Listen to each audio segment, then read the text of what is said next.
Jamal Walker is a normal guy working a full-time job at a theme park called Medieval World. The owner of the park is worried about its future because it is suffering financially. In addition, a competitor theme park called the Castle World is opening right next to them. If they do not come up with new ideas, the Medieval World is bound to go bankrupt. One afternoon, Jamal is tasked to clean the ditch surrounding the park. While he is at it, he notices a medallion in the water, which looks like it could be worth a lot of money. While trying to retrieve it, Jamal falls into the ditch, and although it is pretty shallow, he drowns. When he comes out of the water, he sees that he is no longer in the park. He rationalizes that this must be in Castle World, which is near to their park. What Jamal doesn't know is that he has been sucked into the past. In 1300s England, the first person he meets is a drunkard named Nolt. Even though he is clearly wearing ancient clothes, Jamal thinks he is a worker in costume. Ignoring the man, he makes his way into the city and comes across a massive castle, which to him is the main attraction of the Castle World. He tries to go inside but is stopped by the guards. They ask him where he is from, to which he replies Normandy. Jamal means Normandy from LA, but the guards assume that he is a French Moor who they had been expecting to come next week. They let him in, and Jalem is introduced to a bustling market where everyone is wearing clothing from the 1300s. He is impressed by the accuracy of the theme park, still unaware that he has traveled through time. Suddenly, his eyes land on a beautiful girl named Victoria. Jamal approaches her to shoot his shot, but they are interrupted by the cruel Commander General Percival. He acts like he owns all the women in the town, just because he is a royal guard. Hence, his ego is hurt when he gets a bit too close to Victoria, and Jamal stops him. He threatens to complain to the manager about the misconduct. Percival pulls out his sword on him, but Jamal thinks it is fake and surprises everyone with his bravery. Following that, he meets a stranger who brings him to the king at his request. The king has arranged a marriage between his daughter Regina and the Duke of Normandy. He thinks Jamal is a messenger and inquiries when the Duke is going to be here. A confused Jamal plays along and randomly names a date. Later that day, he is taken outside to witness an execution. He is excited, thinking that they are just actors playing along with the theme. The execution goes smoothly, but when Jamal picks up the decapitated head of a rebel, his world changes. He is so in shock that he falls unconscious without saying a word. When Jamal wakes up, he finds himself in his room with Victoria. He is wearing the medallion that he found in the ditch, which makes her believe he is one of her people. She shows him her medallion, which is similar to his. It turns out the medallion is a symbol of the rebellions who are tired of the king's cruel judgment system. He has dethroned the former queen unfairly and has killed many innocents for criticizing his rule. The group of rebels want to kick him out of the kingdom and bring the former queen back into power. Still confused, Jamal asks her what date it is and finds out it is 1328 AD. He freaks out and wants to return to his own time but doesn't know how. They are interrupted by a guard who invites them for a horse riding adventure. Because of Jamal's lack of knowledge about horses, he amuses everyone with his horse riding technique. Even the king enjoys the show and invites him to a royal dinner at night.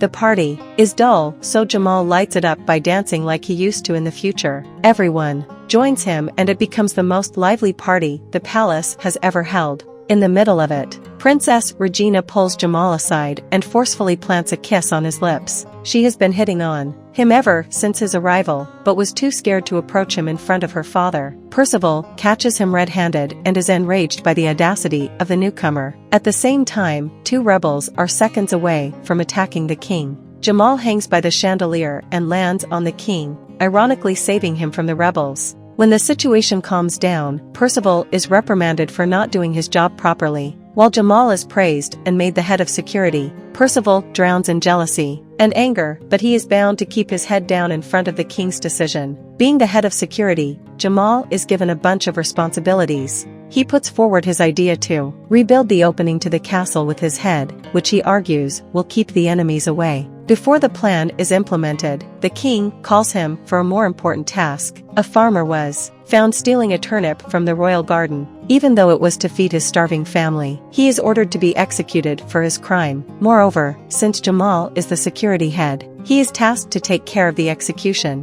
When the king leaves, he lets the poor farmer go and even gives him some money for food. At night, Jamal asks to be presented with the finest chambermaid for his entertainment. He chooses Victoria and gets her alone in his room with the excuse of sleeping with her. Victoria still wants him to be an asset to the rebel group and help them assassinate the king. However, after seeing that the king kills people for vegetables, Jamal is not interested in rebelling. Victoria is disappointed, but he argues that he is not the man for the job. She calls him a coward and leaves. At midnight, a woman comes into Jamal's room and makes love to him. He thinks it is Victoria, and doesn't protest. The next morning, the real messenger from Normandy arrives, and the king finds out Jamal has been lying to them. He, the messenger, and the guards barge into Jamal's room and find him naked with Princess Regina by his side. Percival accuses him of forcefully deflowering the princess. Jamal argues that someone had already got to the princess's flower before him, but no one listens. The messenger calls off the wedding because Regina is no longer fit to be a duchess. As a result of the chaos, Jamal is thrown into the dungeon and arraigned for execution with the two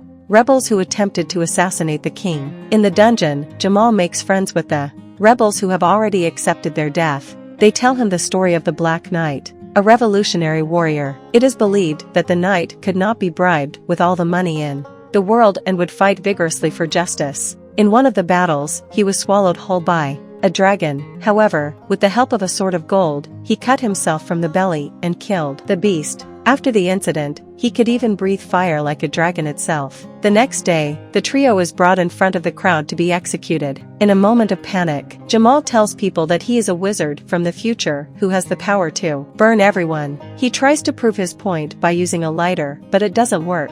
When he is seconds away from being beheaded, the executioner begins to choke on an apple. This makes the crowd believe he has cast a spell of death upon him. Jamal goes with the misconception and pretends to do the same to the crowd. Suddenly, a fire breaks nearby, proving his power to the commoners. But in reality, the rebels are firing flaming arrows from outside the castle to save their people. In the end, Jamal and the others escape with Victoria's help. Jamal also meets the drunkard named Nolt on horseback and finds out he used to be the knight of the former queen. He was one of the greatest warriors of the kingdom before the king dethroned the queen and kicked him out as well. He eventually turned into an alcoholic, but somewhere inside, everyone knows that the fighter in him is still alive. After spending some time with the rebellious group, Jamal realizes the severity of the situation and decides to help them dethrone the king at last. While in the woods, he notices 3 men troubling Nolt for no reason. He helps the guy, but is caught by the thugs himself. Nolt comes out of his shell and fights the bullies to free Jamal. He is now motivated to quit drinking and help the group in their purpose. The two then return to the settlement and find it in shambles. It turns out Percival and his troops have destroyed it and abducted Victoria. Everyone loses hope of ever winning this fight when the former queen reveals herself. She discloses she was with them all this time, helping them from the shadows. For the next few days, the group prepares to plan a better attack. Jamal, who has the knowledge of the future,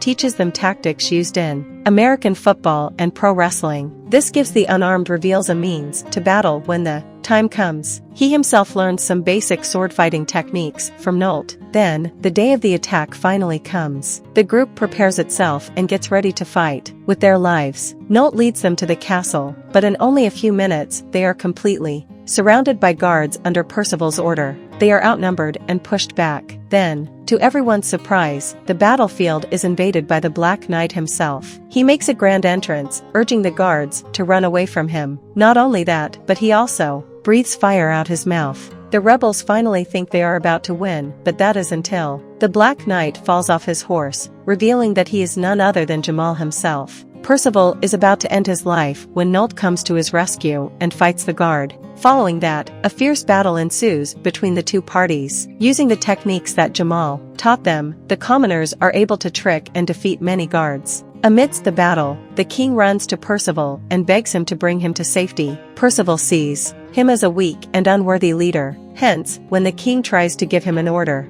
he, in turn, orders him to shut up and pushes him off the castle into the moat. The fight seems to be shifting to the side of the rebels until Percival shoots a longbow at Nolt and hurts him gravely. After that, he takes Victoria hostage. Jamal bolts to her rescue and uses the technique taught by Nolt to fight. Percival is surprised and tries his best to stay his ground. But in the end, Jamal wins and manages to rescue Victoria. As he is picking her up, Percival stands up again, getting ready to kill Jamal once and for all. However, he is shot dead by Nolt, who is still alive on the battlefield. In the end, the rebels become the victors and Jamal turns into everyone's hero. A few weeks later, it is time for him to return home. He wishes Victoria goodbye and leaves her with a last kiss. Before departing, the Queen awards him as the Black Knight of the Kingdom. A while later, Jamal wakes up back in the 2000s surrounded by a paramedic and his colleagues from the theme park. They disclose that he drowned in the ditch and was saved but has been unconscious ever since. The rational way to describe his experience would be to call it a dream, but Jamal knows it wasn't that. Before he went into the past, he wanted to leave his job to transfer to the castle-themed park where he could make more money. But now, his attitude has changed. Because he knows almost everything about the medieval world. He offers his ideas to the owner and makes the theme park more on the theme. It becomes a huge success that overshadows the castle world's opening.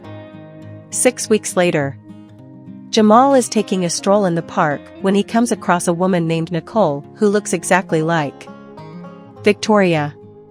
Nicole comments that he looks familiar and the two start a conversation. They feel the sparks between them, but Nicole has to leave because of her nephew. Suddenly, Jamal remembers to ask for her number and runs behind her, but while trying to catch up, he falls into the ditch again. This time, he wakes up in the Colosseum of ancient Rome, about to be devoured by lions. Subscribe for more videos like this, turn on the notification, and leave a like to help the channel out.